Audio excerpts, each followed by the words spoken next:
Hello everyone, কেমন আছো সবাই? আশা করছি খুব ভালো আছো। তো চলে এসেছি আবার একটি নতুন ভিডিও নিয়ে।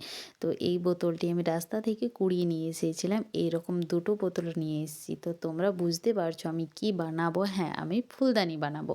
তাই প্রথমে বোতলটি ভালোভাবে পরিষ্কার করে নিয়েছি। তারপরে মোল্ডেড ক্লেটি ভালো করে মিক্স করে এরপর একটি একটি করে পাপড়ি বানিয়ে দুটি ফুল বানিয়ে নেব।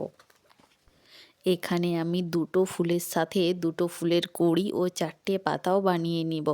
তোমরা ভিডিওটি 1 মিনিটে দেখছো, কিন্তু আমার বানাতে 1 ঘন্টা লেগেছে। যদি তোমাদের ভিডিওটি ভালো লাগে তাহলে এই ছোট্ট চ্যানেলটি সাবস্ক্রাইব করে পাশে থেকো, আর একটি লাইক করতে কিন্তু ভুলো না।